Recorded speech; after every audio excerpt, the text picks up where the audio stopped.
well, we will call to order this meeting of the Workforce Housing Committee. Daphne, I would ask you to do, you know what, instead of doing the roll call, why don't we go around and do the introductions, and we've got the folks, and Scott. I'm Lisa Hanairo, currently I'm the chair of this committee, and I'm the Alder from District 6. Hi, I'm Jeremy Wolf. I've been with the Affordable Workforce Housing Committee for about, I think, 7 or 8 months. I live just off Parmenter Street, a couple blocks north of downtown. I work from home as an editor for a business magazine about trucking. I'm Alan. I am currently the vice chair for the committee, and I've been working with the Workforce Housing Committee for, I think, 2-ish years, back when it was Gerda. I'm Randy Bruce. I've done workforce housing for several years now, and also been a member of the Planning Commission. I've been on the workforce housing thing for about 4 years, and also honored to be a member of the Way Forward Leadership Council. I'm Scott, the new associate planner with the city. I've been working for about 2-ish months at this point. Time flies. Got my master's degree in urban planning, studied with Kurt Olson. I've been an intern here in Middleton for a while, so pretty familiar with the community. Looking forward to and he's done a housing plan before, so Awesome. very important. perfect. My name is John Newton, and I've been on this committee, I think, for just around a year now. I don't have to.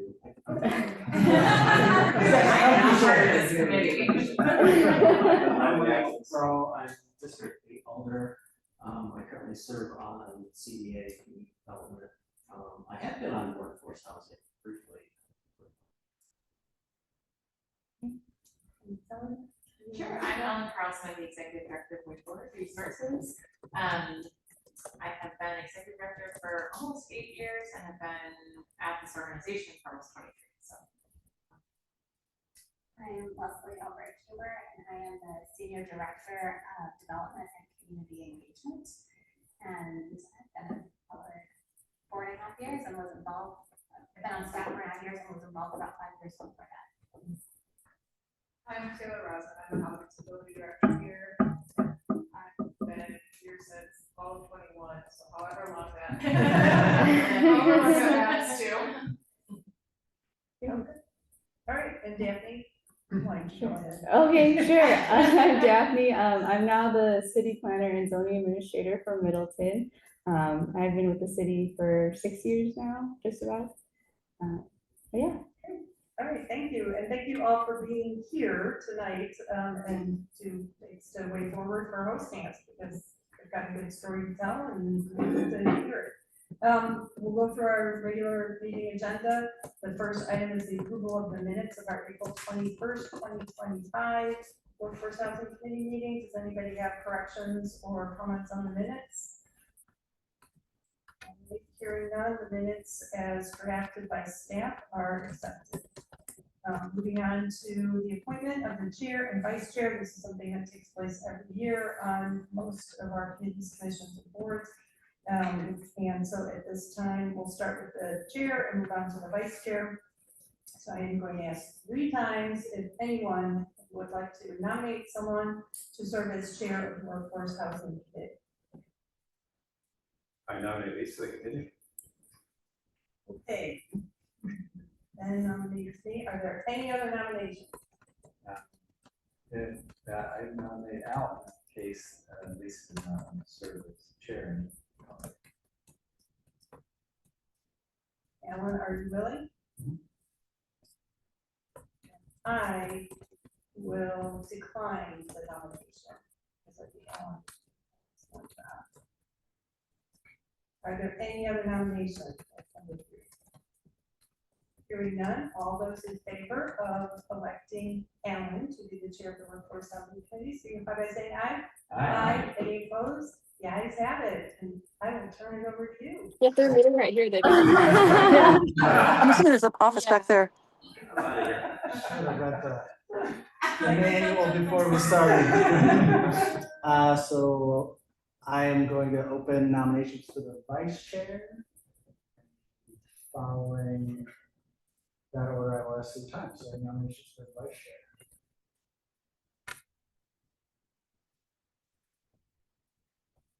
I'll nominate Ben Roden. I will thank you.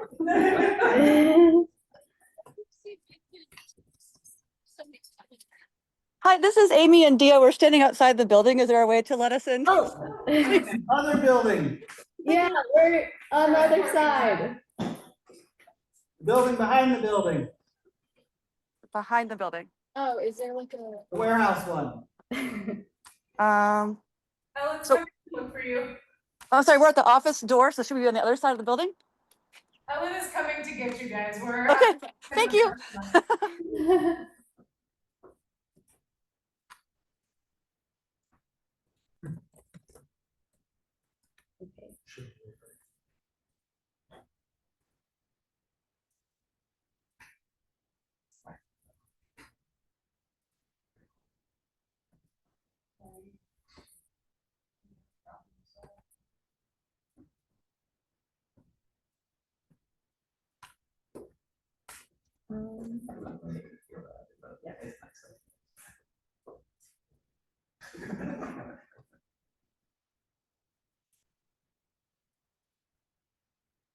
I guess while we wait, I can mention, so because I was now promoted and Scott was also promoted, we are shuffling around our committees a little bit. So Scott will actually be transitioning to take over workforce housing. And since he's done a housing plan, I think he's greatly equipped to take over workforce housing. So for the next couple months, I mean, I'll still be at, most of the meetings and all of that, but we'll be transitioning Scott into our staff liaison. So, yeah. So Workforce Housing Plan Commission, Yes, yeah. and who's the CBA person? I believe that's still Abby. Yeah. Uh-huh. And she has biking. Yeah, and now I have ped bikes transit. Thank you guys. Sorry for not letting you know where we were exactly. Yeah, that's good. That's what we see, so we can get more. Yeah. Let's have our workforce housing members could sit at the table here. Yeah, you might need to. You could, yeah, take a seat right here.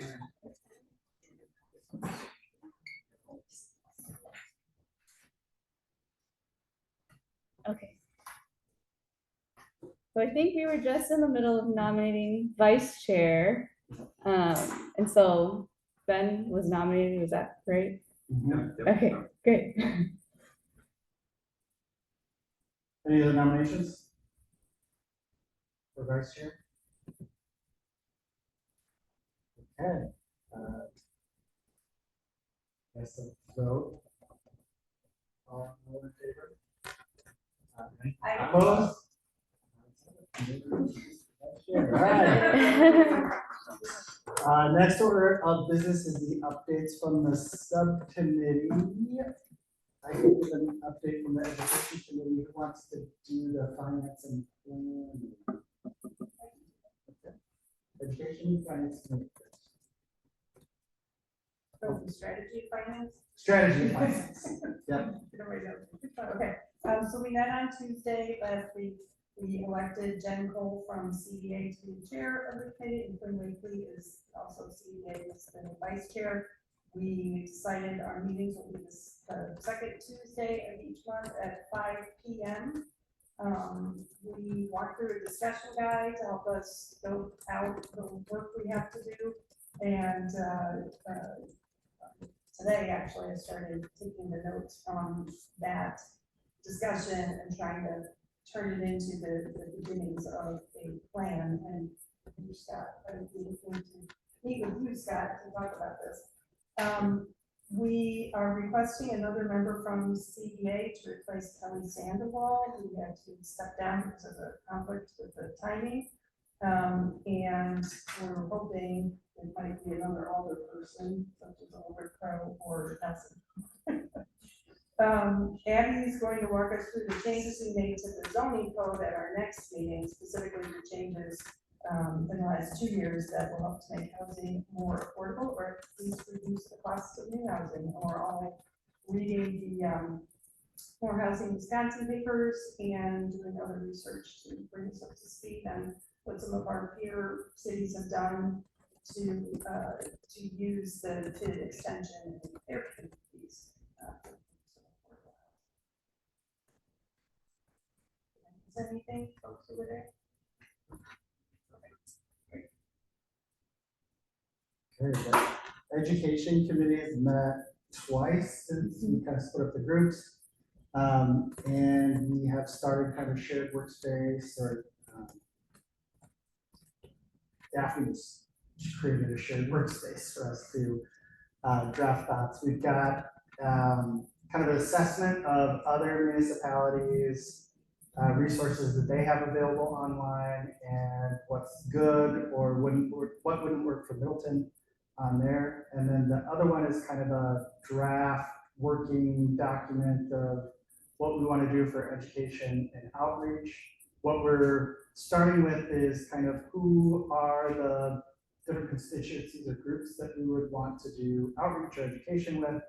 And as the strategy and finance committee gets more concrete with things, we would kind of slot in the things as we go forward there. But we're the first Wednesday of the month?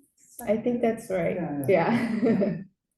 But largely working online now with the draft that we've got going, and we could share that with the rest of the committee for comments that we would incorporate, or we can present and update it at our regular meeting. We have a space like that too? Yes, yeah.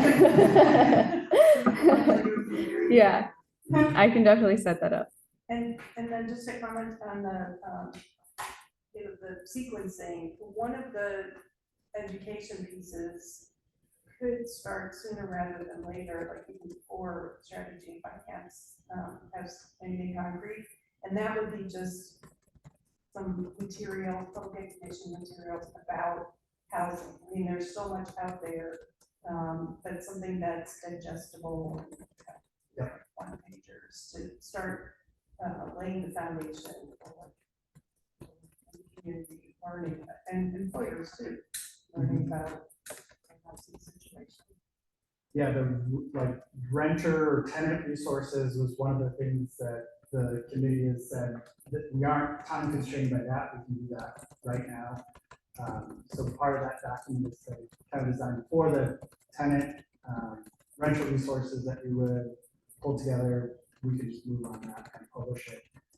Daphne also has a landing spot on the city website for housing information, which is where we want that to be like the home base where we can send anybody to, or we can start with tenant resources as well. That's why we're looking forward to this meeting here as one of the big resources there. We also added like alders to our list of like who needs, potentially wants education on the topic. You know that the committee has been working on this and we've sent a couple of motions to it, but our desire to meet with the alders to see what information, resources they need for their constituencies as well.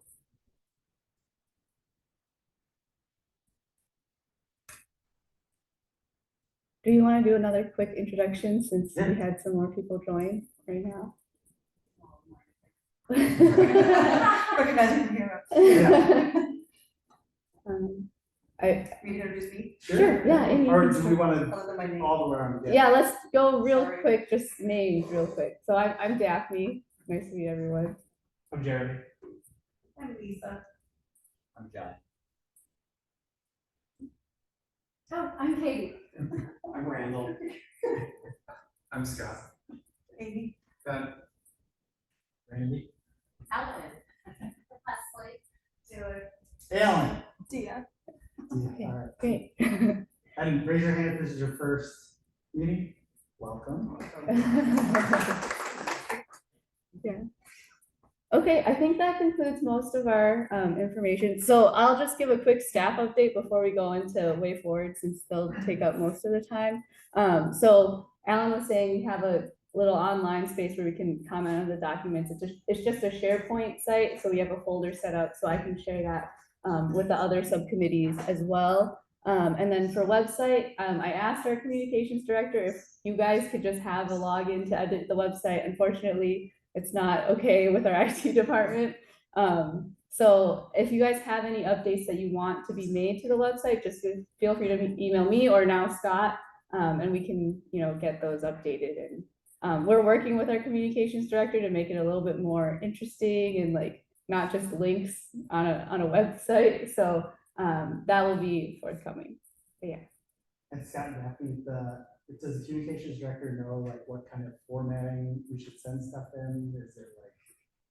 No, Okay. it's just whatever you think, and we'll try and figure out a way. You to got it get like in a Word document now, but it's like. Yeah, if it's a Word doc or PDF, that's totally fine. We'll just add it to our website in like a linkable document. Yeah. Yeah. Okay. So we can now hand it over to Way Forward. I'm just gonna.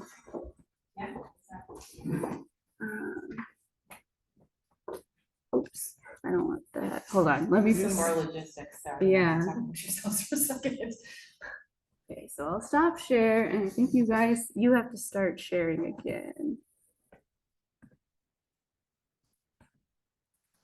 Does that work? Okay, great.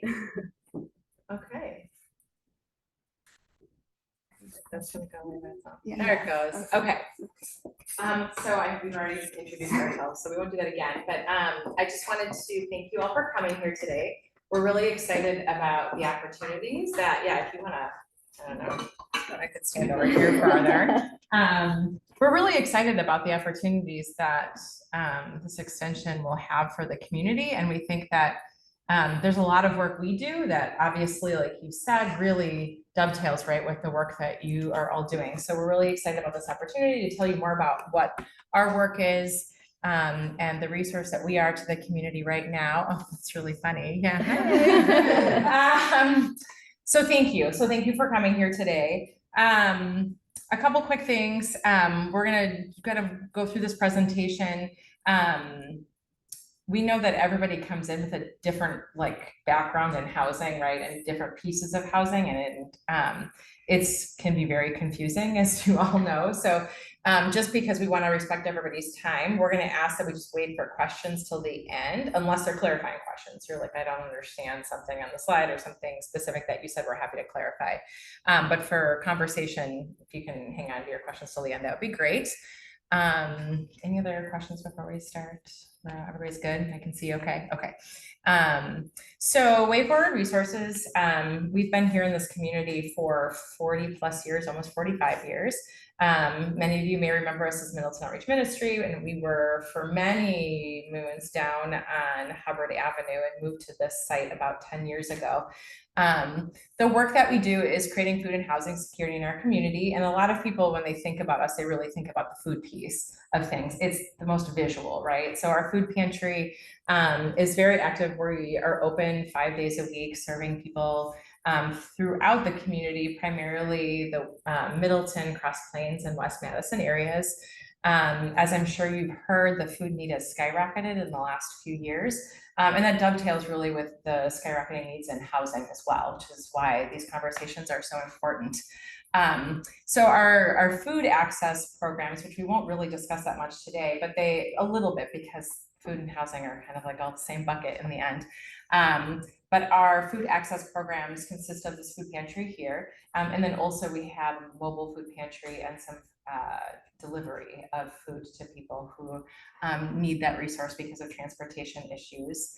And then our housing programs consist of eviction prevention work and housing stability work, which we're going to talk about today, case management and resources that go along with that. All of our those housing expenses have gone up 161% in 2 years. So the housing need in our community is really just increasing rapidly. So we have our case management and our housing stability services, and we also have a program called Connections, which works with people who are in doubled up living situations, doing a little bit of a longer work with people to try and find ways for the families and households who are living in those doubled up situations find permanent housing. And we'll be talking more about that along the way as well. That is like the very brief overview of who we are. So now I'm going to pass it off to Taylor and Leslie to talk more in depth about our housing programs. Yeah. You actually. Does this work though? Maybe I'm gonna be. I think they're fixing it. Do you want me to sit in the button? Maybe. I can do that. But I have to click on the presentation first. Yeah. There we There you go. go. All right.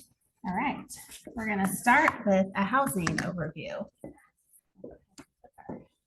Well, I guess I should mention, this is Autumn Ridge. Yeah, I guess, so there's a lot of layers of this, so we're gonna be talking a little bit more about LIHTC developments and how we partner in, what that all means. But one of the new developments that is right here in our neighborhood is down this way just slightly. Autumn Ridge now has 2 phases of affordable housing for people that are low to moderate incomes. I believe they maybe also have a few units that are at market rate, but most of them are priced so that people who have lower incomes in our community can afford the rent amounts there. So there's a maximum that you can make in order to qualify for one of their units. And we've been working really closely with them since those buildings went up down the street, and yeah, A later get into slide a has a lot little more further. information. Yeah. All right. So starting off, just like very, very base level, homelessness has a couple of different definitions. The federal definition is oftentimes people's first perception of this is what it means to be homeless. The federal definition includes people that are staying at shelters, transitional housing programs, or in a place not meant for habitation, so like a park or a car or on the sidewalk. That number of people is estimated once a year by what's called the point in time count or the PIT count. That number is each community sends people out who do homeless support services to places that they know that homeless people may be staying, parks that are common, or like, for example, in our community, parts of State Street or other streets that often are a little bit safer for somebody to be outside. But the recognition that that night happens in January. So for a lot of states, it's not a real safe or easy time to be directly outside, that people are more hidden in that time. So this number is an undercount almost always. But it's also an undercount because the most vulnerable populations of people who are experiencing this type of homelessness are often good at being hidden, like for example, youth. If a youth is homeless and does not have a place to stay, they're going to be a little bit more hidden. They won't be somebody that you could just walk across the street and find more often than not. This point in time count also does not include anyone that meets the McKinney-Vento definition of homelessness, which is a broader definition that the schools use to identify students who may need additional support because their households are highly mobile, or that they may have experienced homelessness sometime during this school year. This definition includes everyone that meets the federal definition, but it also includes people who are doubled up, which is what Ellen mentioned before, that they've lost their housing and they are staying temporarily with somebody else. So that could be like what you think of when you say couch surfing, or that could be that I know somebody who has a 1-bedroom unit for their family, but they're willing to let me and my family sleep in the living room until we have a space of our own. A lot of times that puts the people who have like the host home lease in danger because there's often more people staying there than are allowed. Or there are other safety concerns. There are reasons why people are not supposed to sleep in rooms that aren't designated bedrooms. For all those reasons, those folks are unstable and are homeless in the same ways that people are homeless if they're staying at the shelter.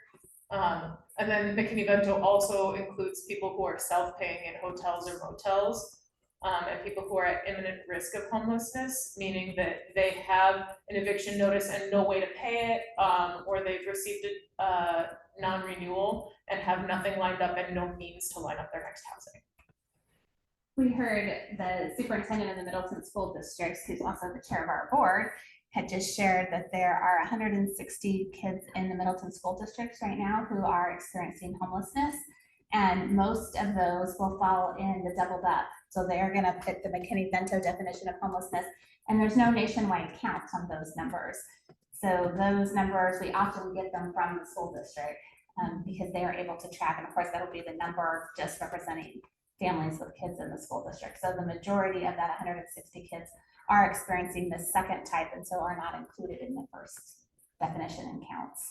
Right. And we'll talk again about funding for all of the reasons kind of throughout the whole conversation today, but the difference in these two makes a difference in what types of funding you're eligible to receive. Lots of federal funds can only be applied to the federally defined homelessness. So just a brief overview, a lot of these numbers feel high, but also feel unsurprising based on everything that's been going on in our communities. Homelessness is at its highest reported level on record in the US and has gone up 18% in last year in 2024.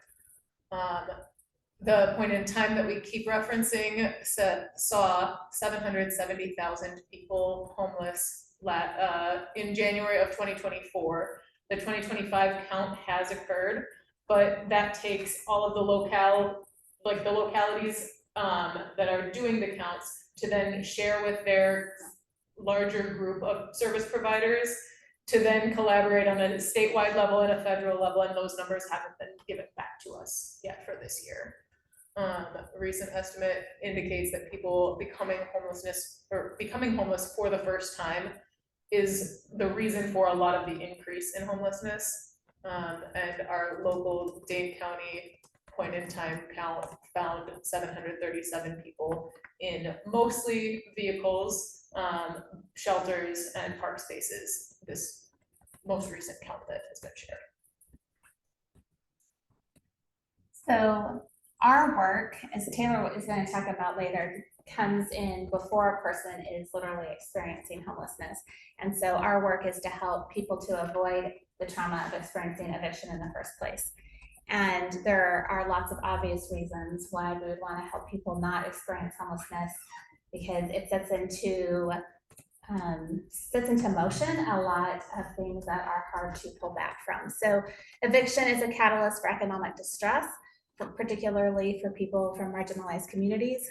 Children's physical and mental health are negatively impacted by eviction. And in recent years, researchers have shown that traumatic childhood experiences can have lifelong consequences. Homelessness in early childhood exposes children to something that they call toxic stress. So that's, everyone experiences stress all throughout their lives, but this is a certain level of stress that is to the extreme that, especially for young children, it can actually disrupt the brain's early development. And again, that causes lifelong impacts. So that background on what homelessness looks like brings us to what's happening here in Dane County. And probably a lot of you already have some background on this and have been doing research and listening to what people are saying. And there's a couple of reasons for what we're seeing. And one is, of course, that the population here in Dane County is growing. That's definitely happening here on the west side in Middleton. We are the fastest growing county in Wisconsin, and their experts are now estimating that the greater Madison area is expected to hit 1 million people by 2050. So a lot of people coming into our community, but our housing growth is not keeping up. So people will say, I see all this building going on though, I see those cranes, I see that apartment complex going up, and that's all important and that's all good, but we're actually not gaining ground. So the amount of people coming in is still greater than the amount of housing that's being created. And so we are not able at this point to narrow that gap. And so when you have more people coming in and you have the housing not keeping up and a lot of other factors that we're not going to go all the way into, higher building costs, things like this, this is leading to higher rents. And I was just giving a presentation on Friday and someone asked me, well, isn't this happening everywhere? Is it different here? And the answer to that question is yes. So what is happening here? Yes, there are increased housing prices across the country, but we actually were rated in between 2020 and 2023, we have a 30% increase in housing prices. A couple of years ago, we were the highest increase in a community our size across the country, and the next year we are rated number 2. So we know that what's happening here is distinct and particularly intense in that increase in housing prices. So you actually got really far into the conversation on this slide, that housing instability is increasing in our community because the growth in households, or we use the word household to describe family units, that could be one person or it could be a family of 2 or more people. But we are growing in households faster than we are growing in units for those households. So overall in the state of Wisconsin, the population is growing, but it's growing at about a rate of 6.8%. And the units for those folks are growing at about 6.7%. So it's really close to the same. So the housing concerns that are happening statewide are not being amplified by the lack of housing units. In Dane County, our population is growing at a rate of 21.4%, and the household units available for those folks are only growing at 15.9. So we know we're in a housing squeeze. We know that we don't have enough units for people, but right now the people are arriving faster than we have units that are being built for them. And so the already short number is going to become more and more of a shortage. For every households added in the last decade, ending in 2020, only 4 new units were added. This slide is entitled The Big Squeeze and is really complicated. I'll do my best to explain it kind of briefly, but it separates the total number of households that were mentioned on the last slide in the brighter colors, separates those folks based on the range of incomes that they receive, with AMI being the area median income. And the lighter kind of pastel color is the units that correspond to those same income ranges. So we talk about a unit being affordable to a household if they only have to pay 30% or less of their income to secure that unit. If I make $1,000, I should be paying 300 of those dollars to my rent. So households that are on the very low end in the red, the 30% of area median income or less, there are nearly 20,000 households in that income bracket, but only about 6,000 units that are available and affordable at that income range. On the far other end, those who make much more than the area median income are representing almost 8,000 of the households, with only about 2,000 household units that are designed for people at that income range. So you can see kind of in the middle that there are actually more household units than there are people in the 30 to 100% ranges, but everyone on either end is kind of getting squeezed into and competing for the units that fall in that middle range, which is especially hard on the households that are trying to push their income into units that they can't necessarily afford, and anybody that should be qualifying for buying for the units that are in the 30 to 100% ranges, that are then competing with people who make much more and are, quote, lower risk to the landlords because they have higher incomes. Yeah. So the conclusion from all of this is something that you have all heard before, and that is that Dane County is currently in a housing crisis. So right now we have a 2% vacancy rate, and the healthy vacancy rate is a minimum 5%, 5 to 8%. I was just listening to a podcast yesterday, and they said that for communities our size, out of 100 communities our size, we have the 3rd lowest vacancy rate. So again, just showing how we actually are on the extreme of what's happening in housing. So with that small vacancy rate, it's hard for people to move around. There's no place to go. There's not enough space. And we're going to look at a graph of this in just a minute, but Taylor talked about how you should be paying less than 30% of your income, or else you're considered cost burdened towards your housing. But in Dane County, 50% of renters are paying more than 30% of their income. And so they are what we call rent burdened or cost burdened. That means that they don't have as much money left for other necessities like food, transportation, and healthcare. And we'll talk again about this in a minute, but Ellen already mentioned it. We believe that that is actually at the heart of the huge rise that we and other food pantries are seeing in demand for food, is that shift in income as they put more money toward rent, leaving less money to pay for other basic things. In the Madison metro area, on average, a person would have to work 3.6 full-time jobs, making minimum wage, in order to afford an average price 2-bedroom apartment, according to the National Low Income Housing Coalition. So this is a chart of what we were just talking about that shows cost burden. So again, by AMI, or area mean income. So those who are making more than 100% of AMI are here on this side, and those in the lowest income bracket are there on that side. So you can see that people, and this is here in Dane County, in 2020, things haven't gotten better since then. If anything, these numbers would be worse now. But for those making less than 30% of AMI, you can see that over 75%, like 85%, are not only, or 80%, not only are paying more than 30%, but they're actually paying more than 50% of their income toward housing, which is not sustainable. And you can see that number as it goes on, even in the 30 to 60% AMI, there's a good chunk of people paying more than 50%, and nearly 2/3 are what we would call cost burdened by their rent.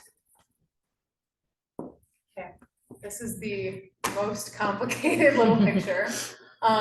This is a descriptor of the different types of housing stability or instability, all the way from those who are stably housed to those who are experiencing the federal definition of homelessness tonight. And the supports that are available to people based on where they fall on this scale differ, and what they need differs based on what they're experiencing right now. As you go from the category of stably housed to those who are experiencing literal or federally defined homelessness tonight, the number of people in each category decreases, but it's not a perfect triangle like this. So the second section is those who are unstably housed, people who are in housing, but they maybe haven't been in the past, or they sometimes struggle to stay caught up on their rent, but they usually kind of get things sorted out. They know how to ask for help. Those are some of the families that we serve here. At risk for literal homelessness or federally defined homelessness looks a lot more like I'm missing full rent payments, but I'm sometimes able to catch up. Maybe I'm at risk of losing my housing within the next 2 weeks to 3 months, that I have enough funds right now, but I am an emergency away. If I blow my tire on the way to work, I don't know what I'm going to do. I'm going to become homeless later on. Those at imminent risk of literal homelessness, like we mentioned, meet the McKinney-Vento definition of homelessness. Those are folks that are usually within 2 weeks of the end of a lease, or they received an eviction notice and have absolutely no way that they could possibly pay the amount that's owed. Or various other things are going on, until those at the smallest category are those who meet the definition of homelessness tonight. And so the two kind of buckets of support are coordinated prevention and homelessness crisis response. The crisis response systems look like street outreach, those case managers and support providers that go out into the streets, into the parks, into the shelters, and talk to people and try to figure out what they need in order to regain stability. The shelter and diversion programs, the rapid rehousing programs, and permanent supportive housing programs, those are large programs designed for long-term support of rapid rehousing is at least 6 to 18 months maybe. Some I think can go a little bit longer than that, and permanent supportive housing is designed for households that cannot be stable without some form of intervention throughout. That is one category. And then our work tends to fall into the coordinated prevention piece. We provide financial assistance or eviction prevention dollars, tenant education and advocacy around their rights as a tenant or what they need to do as a tenant, and affordable housing development and placement in affordable housing units is also part of making sure that those that are in the unstably housed all the way up into the imminent risk or the doubled up category maybe, all of those folks would benefit from the services that don't push them into imminent risk or literal homelessness. Can you mention really quickly the difference between funding for those two buckets? Tell me what you mean. I can, how about I'll just Yeah, say you something. So as a general rule, and this is a large generalization, but a lot of the things that are more in the homelessness crisis response systems are frequently funded by federal funds, different types of government funding in general. There's a lot of different buckets from different places. Generally, the coordinated prevention systems are not, because most of the federal funds are somehow attached to, like we talked about at the beginning, that literal definition of homelessness. So when you get to the coordinated prevention systems, it's generally finding family foundations, private funds, those kinds of places to pay for those types of services. Yeah, with maybe As a some general- grant fill in. With some grant, and grants and stuff, but they don't, and maybe, right, tiny Government bits fill-in, maybe yeah. of government fill-in, but. And then the last piece on this is just to note that case management can support all folks, no matter where they fall on that range. And that it's very important to have case management in addition to the crisis response and the coordinated prevention. The dollars that don't go as far without case management added. Oh, case Here we go. management. Another kind of complicated graph that essentially shows that case management interventions improve housing stability. That this meta-analysis that is linked, and we are happy to share if anyone is interested in the more in-depth information, showed that case management of any kind brought better outcomes than usual care for people experiencing homelessness, and that those using housing first approaches have statistically significant differences in their outcomes. Housing first says that you need to be housed in order to work on the other pieces, like increasing your income, having a stable job, whereas sometimes programs that are defined for homeless populations require that you have a job, that you are sober, that you are engaging in case management all before anyone can help you search for housing. So the graph that we're kind of looking at here is 4 different quadrants. From the left side with those who have a history of housing instability, and the right side showing those who have a history of housing stability. That when something, and the top is not in an emergency right now, the bottom is in an emergency at this time. So when an emergency arises, the bottom 2 quadrants, if someone has a history of housing stability, this is a temporary hardship for them. This is some kind of barrier that I can work on, and the gray arrow says with eviction prevention. If I get some support, I get some funds today, I can bounce back up into not an emergency, I can feel financially stable, I can be back on track. If I have a history of unstable housing, when I'm in an emergency right now, I feel like I'm hitting bottom. I feel like I cannot possibly catch up with whatever is going on in my life. There's too many balls in the air and I'm behind. And so with eviction prevention dollars, we can lift people into the not an emergency category, but there's oftentimes, thank goodness, I hope I can get this again. And the piece that really helps people slide from the left side into the right side of now my housing feels like it is stable and has been stable for some time is additional supports, additional resources, case management. Our housing stability programs, Ellen really talked through at the very beginning. We have a base housing stability program that works, we've got 3 case managers that communicate with participants to solve their immediate needs. Usually people call us with, I'm behind on X bill. And so we're working with them to figure out how do we solve that and how do we work on their long-term goals. So we can often provide financial assistance to meet the immediate need.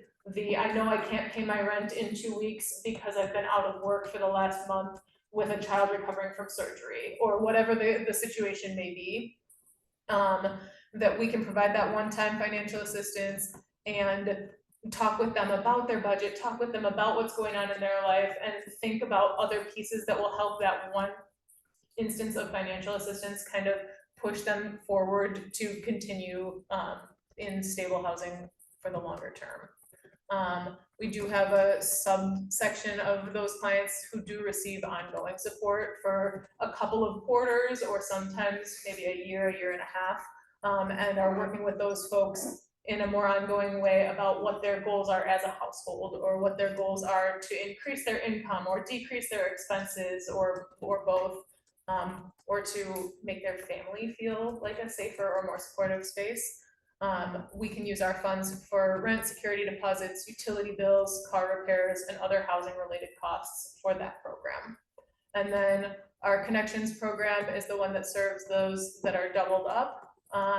And those case managers help households that are doubled up go through the housing search phase, not alone, and identify what the barriers are to them finding housing on their own. Start to knock out those barriers and get approved for a lease. Once they're approved and moving in, the case manager goes through the lease with them, goes with them on move-in day, brings sometimes furniture or other belongings to set them up in their new space, and they provide support for up to 12 months. As well as we often are paying the full security deposit and first month's rent, and then decreasing financial assistance through the 12 months of the program as the household is gaining stability in their new space.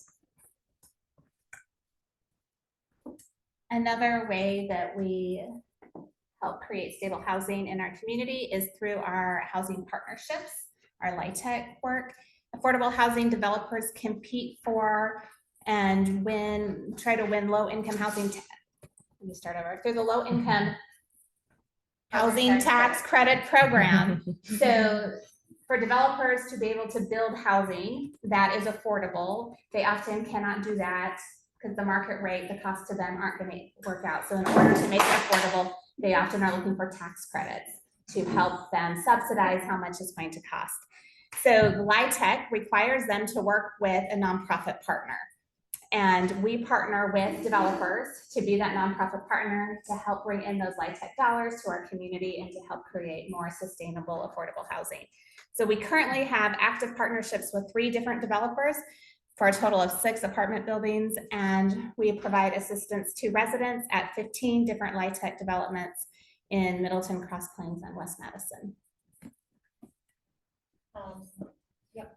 Our impact is a lot of different numbers, but kind of distilled into a graphic here from our last year, that we've got our 6 full-time case managers that are aiming to help people find and maintain stability in their housing.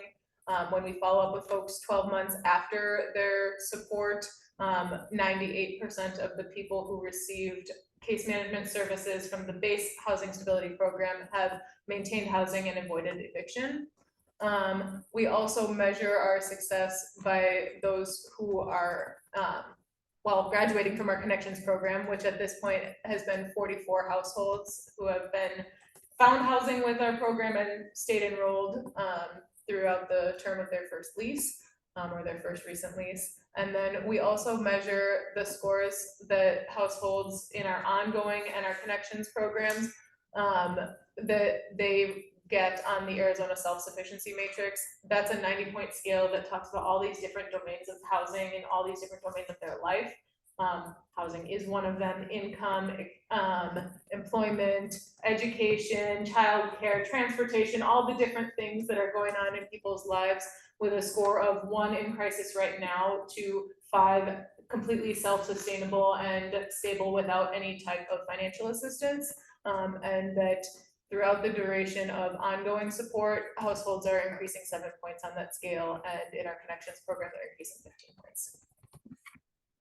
Within the city of Middleton, last fiscal year, our housing stability program provided nearly $600,000, $271,000 in emergency assistance and $323,000 in the longer term connections assistance to households that are in Middleton alone. And Meadow Ridge and Autumn Ridge are 2 of the affordable housing partnerships that we have, and wanted to mention that they are both within walking distance of here, and that we have provided financial assistance of over $30,000 to those 2 units or 2 complexes alone. All of these dollars, again, are effective alongside case management support. And we recognize that our programs are saving community dollars by doing prevention work, because the costs of eviction processes and the costs of intervening in homelessness are much greater than the dollars that a household may need in order to just stay in their current housing. So as Ellen mentioned at the beginning, we have seen a huge increase, which is not surprising given what we talked about at the beginning of what's going on with housing. So we are investing 161% more dollars than we were just in 2021. Last year, we served 662 households in our housing programs. And we also sometimes have to pivot the way that as the demand has increased, we have to pivot the way that we are responding to those services. So often the way that our budget works, we have a certain amount of money each month that we can spend on this. And when we are getting more calls than we have dollars to respond to, then we have to push our appointments out in order to spread the dollars out, which of course isn't ideal, given that people are often in very intense situations and are needing that money more quickly. But that has been the reality of that increasing demand. And Ellen again mentioned at the beginning, and we're not going to go into the details except for what we've already mentioned, and that is that we believe that this increase in housing prices is at the root of what we're seeing in food. And at the end, after you all have your conclusion too, for those who are interested, we're going to do a little 10-minute mini tour into our food pantry if you're interested in seeing what that looks like, and we can share a little bit more about the food pantry. But right now, we are seeing the most demand that we've ever seen at Way Forward. We are serving more people than we ever have in our history. In the course of just 2 years, the demand at Way Forward tripled. I always tell people, imagine if you showed up to kindergarten on the first day and there are 3 times as many kindergartners as there had been 2 years ago. It's hard to respond to demand like that. And we're serving more than 120,000 meals a month. All right, so these are our last few slides, and then we'll open it up for questions. You know, as an organization, and I'm going to keep sitting because I'm keeping my foot on this table, otherwise it wobbles. So I'm just going to sit here and talk about my slides real fast.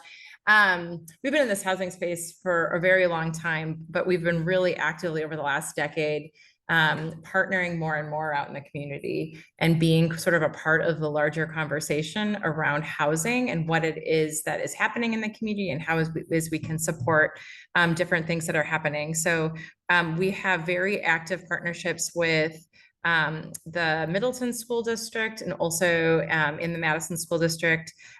We have a close partnership with the Middleton Senior Center.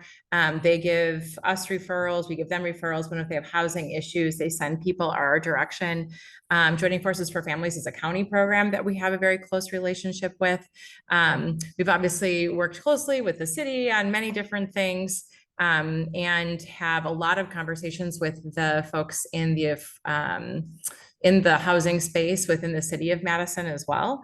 And we're very closely connected to a lot of other nonprofits, both in the housing space and in other spaces as well.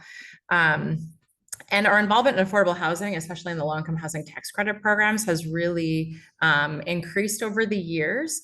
Our support services, we've really approached it from a holistic perspective. So I don't know how much you all know about how LIHTC works, but when the developer decides they want to have to apply for the credits, they have to have the supportive service partner to have an MOU with them. And also for a lot of different affordable housing funds, they often have to show that partnership as well. And so we get developers reaching out to us all the time looking for those partnerships. And we've really been pushing hard on having robust partnerships where the developer, the property management is actually very closely connected to us. It's not just like an MOU that's sitting, you know, that we did just because and maybe got $1,000 or something to sign it.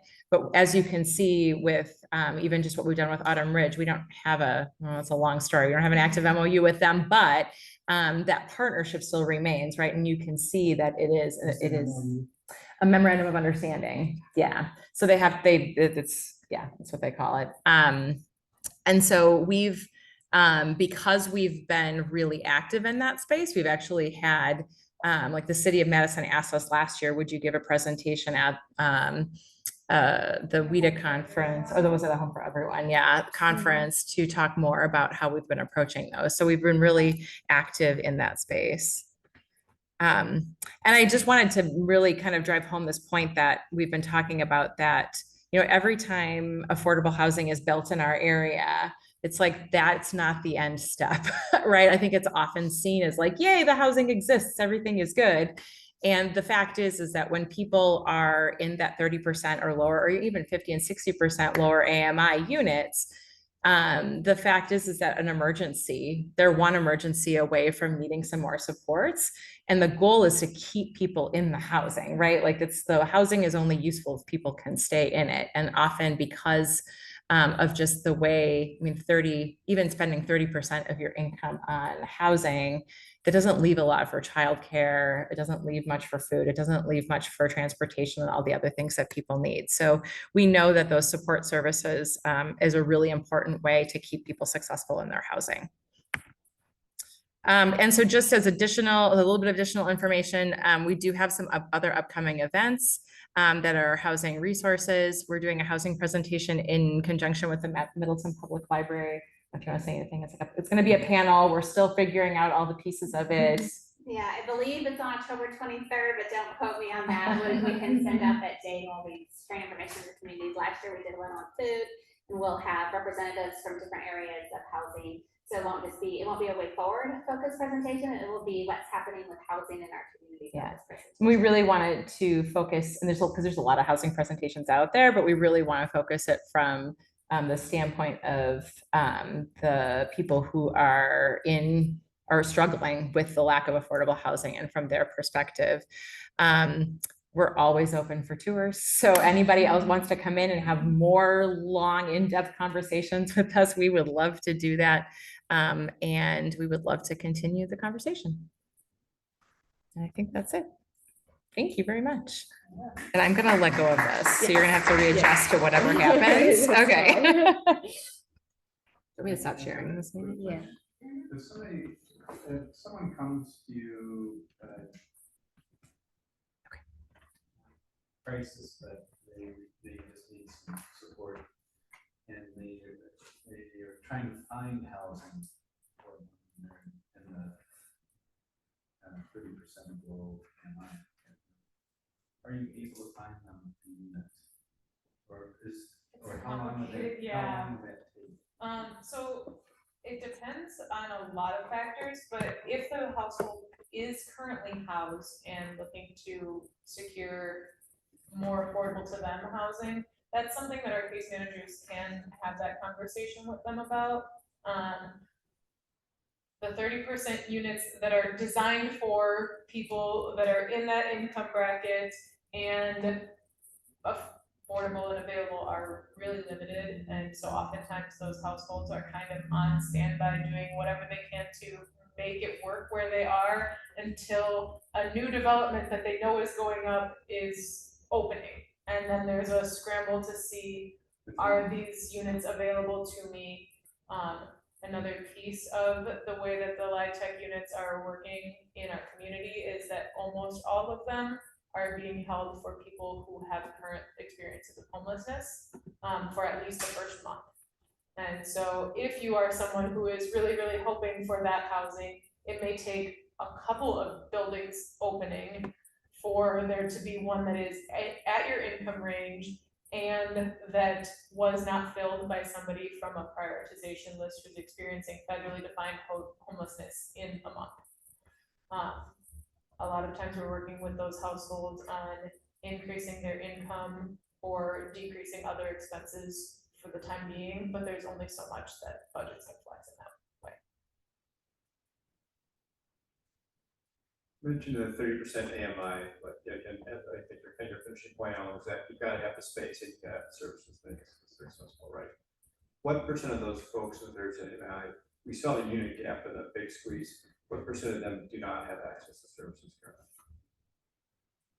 Like any type of support services.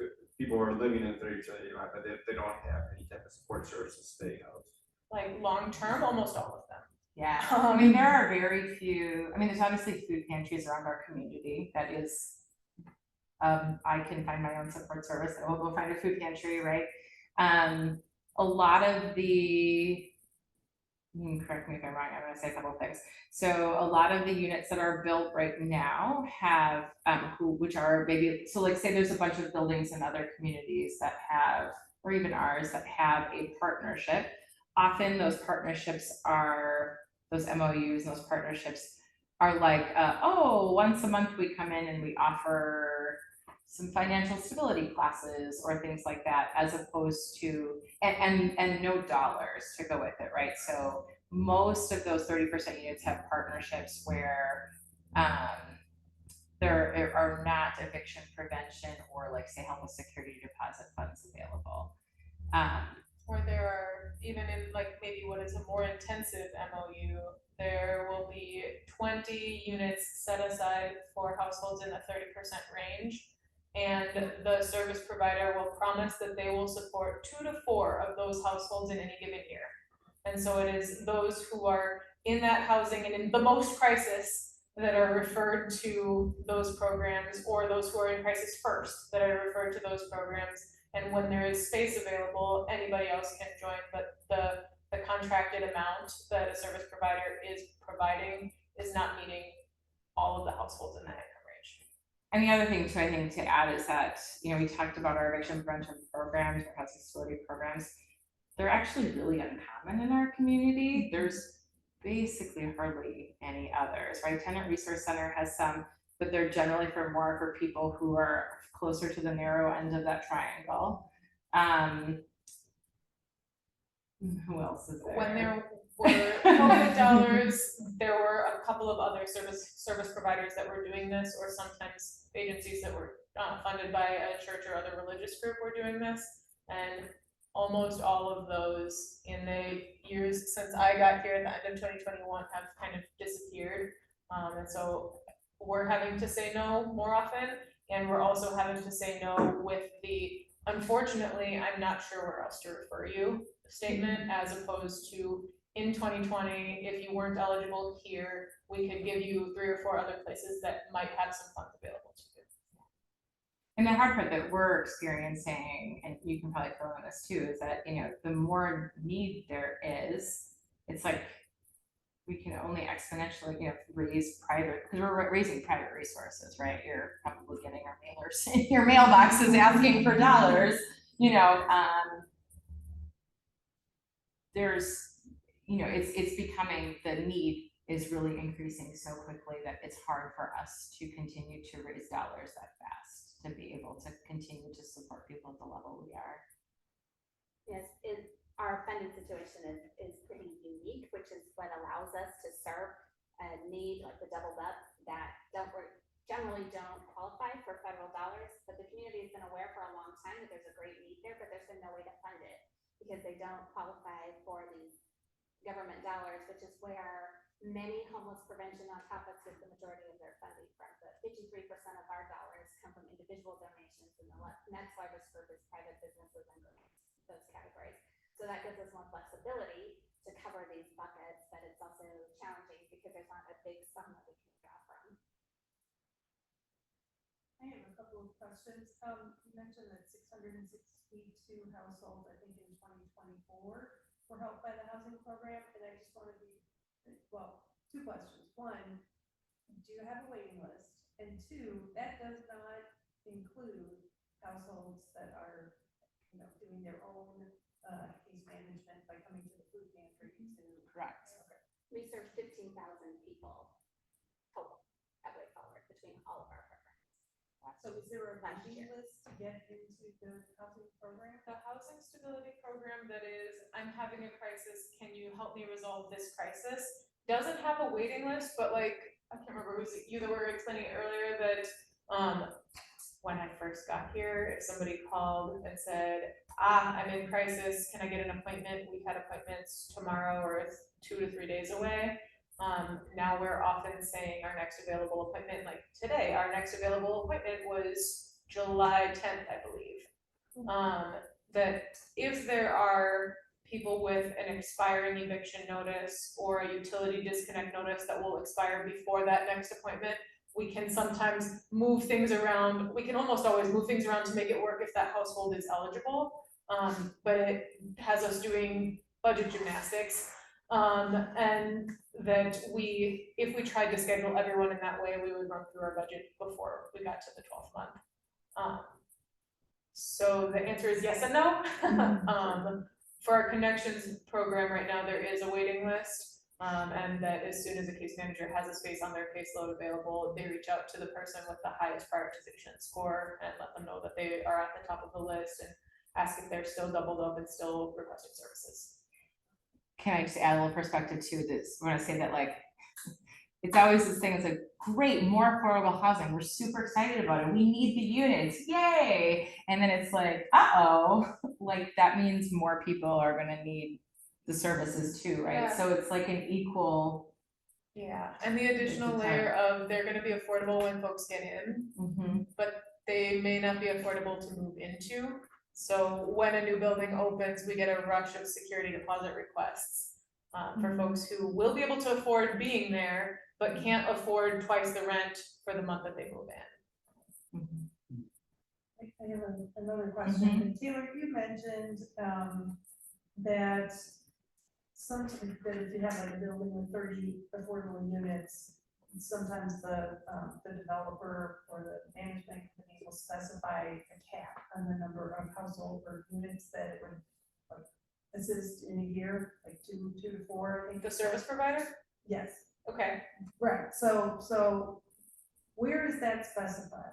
So Ellen was talking about MOUs before. When the complex is being talked about in theory, a supportive service provider is identified, and then the developer, the property manager theoretically, and the service provider are all in talks before there are any units and before there are any humans in them about what the support service provider is actually providing, and how they're gonna interface, hopefully, with the people who are on site every day from property management or who may be on site from time to time that are related to the developer, the owner.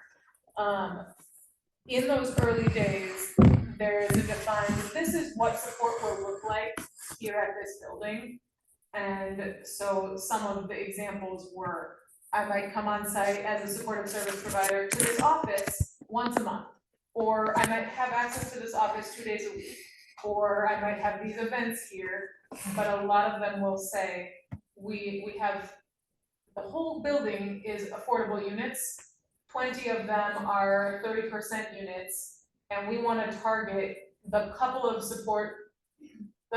families you can have on your caseload to only 30% units and only the 4 that are in the most crisis. Does that make sense? So then when there's not that service available, but they're in our service area, then they call way forward, right? Because there's not the support within the. Yeah, like in a less executed MOU where those conversations weren't had in as much depth, or where it is, we have this office, but there's nothing that we promise to do with it, then those folks are calling us. I was wondering if the developments in Middleton, if there's any pressure the city can put on during the development process for this MOU, if there's any pressure the city can put on it, like, we want all the, Yes, all the. I have a lot of comments on that. One of the things I will say is that, when you've done development, like, the money that's available through the credit structure doesn't really, and with all the other expenses, doesn't really offer a lot of dollars up front for the developer to be able to say, sure, we'll pay way forward $30,000 a year to do that important work, right? They usually can find like 4, 5 if we're lucky, right? And so sometimes oh God, I could talk about this for forever. It can be really complicated, right? So like there are times that we have wanted to say be a support partner for someone that's getting, I'm gonna say like a City of Madison one where they have all kinds of rules that people have to follow, right? That actually can make it more complicated for us because it requires us to do a whole bunch of work, but they're still not giving us very much money because they don't have any money to give, right? So there's this like, this is to me where actually there could be some interesting conversations with all kinds of different funders in that community as to how to think about their affordable housing funds, right? And those different kinds of things, like and I know that you guys are having some of these conversations too, like how much money do we put in a bucket of money to support the 8 different funding streams that a developer needs to be able to, you know, complete the financial model to even be able to build the building at all. And then how much is the amount of money that a city can give towards that the most important thing? Does that meet the need, or could that money be used, say, to help pay for the support services, and the developer doesn't need to do that, right? Like, I think that could be some interesting conversations. I will say that what you just said is generally the approach cities take, is they put lots of rules and pressure on the developers, and the developers sort of throw their hands in the air because they don't actually have that many tools in their tool belt to figure out how to pay us, and then we're trying to decide, do we sign this MOU or don't we? If we don't sign it, then we don't have a good relationship now necessarily with that property management, and we're not in those conversations, and we're not getting any dollars. Or somebody else will sign it and do less and refer everyone to us. So there's a lot of interesting, I think, some good conversations that I know I'm always interested in having. It is interesting to think about. Dollar, you know, there's a lot of dollars that have to go into new housing, get new housing done. Are those dollars more effective in keeping people housed in their current situation? That's a challenge. Yeah. And the problem is it's all needed, right? This is the hard part. All the dollars are needed in all the places, but yeah. But I wonder where the best return, I mean, in terms of. Yeah. It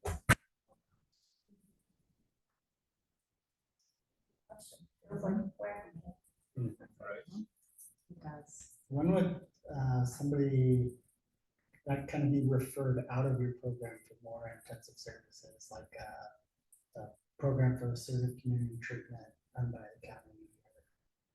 when they're eligible. Okay. We're almost never able to say, oh, this person needs more, we can't help. Unless what they say is, I owe $9,000, I need it in 5 days, which does happen. Yeah. That we can often provide part of a month of rent or maybe a full security deposit. It's rare that we can provide both. If people are more behind than that, we would want to refer them to someplace that has more direct assistance dollars available. If people are not more behind than that, but they're experiencing something with their mental or physical health or whatever other reason their housing is still unstable, we'll try to stay as involved as we can. But oftentimes we can't be a referral source for those more intensive programs. And so we're working with that client, working with that household, sometimes working with their landlord, sometimes working with their doctor with their permission and with them on the phone, and sometimes working with, to try to get them the referral that they need for the appropriate program. And we're kind of doing the hang on with us until we can help you get it. It is the beauty of case management though, right? Like, there's, to be able to have that, I always talk about, you know, it's like when I have a problem, I like call somebody, right? And if you have a problem that you need support for, like case management is such an incredible resource that like most people in our community don't really have good access to. And even if it's just brainstorming what I'm going to do next or what I'm going to say or how I'm going to ask for this payment plan, those things don't necessarily need dollars, but you just need somebody who knows a little bit more about what's going on to bounce those ideas off of you and to like leave feeling a little better, feeling like you've been heard and like you have some plan. Yeah. How many case managers do you have? We currently have 6.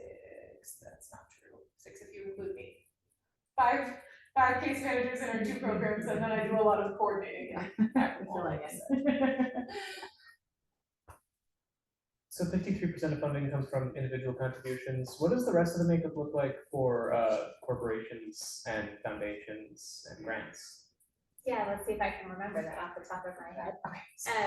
So 53% is individuals, And I would say the way that we divided them, the next biggest category is grants. And that includes though a lot of things. So our biggest grant funder is Roots and Wings, that's a private foundation. So it could come from private grants like True Stage, UW Credit Union, that all falls into that bucket. But also included in that is government funding. And so as we've talked about, we don't get large amounts of dollars, but we get specifically targeted. So during ARPA money, when ARPA money was available, we got funding toward our Doubled Up program that expires in September because ARPA expires. So we are suddenly going to have a lot less funding available for our Connections program. And then we have gotten support from the city of Middleton, and that is for housing specifically. That's all in that bucket. Then we have a smaller percentage. So those individuals, the biggest, second by far is grants that includes a lot of different things. And then on the small side is direct dollars from businesses and the raising from our events. Thank you. Can we walk? Yeah. Yeah. Thank you. Do you want to take? Yes, and so anybody who wants to stay for a quick tour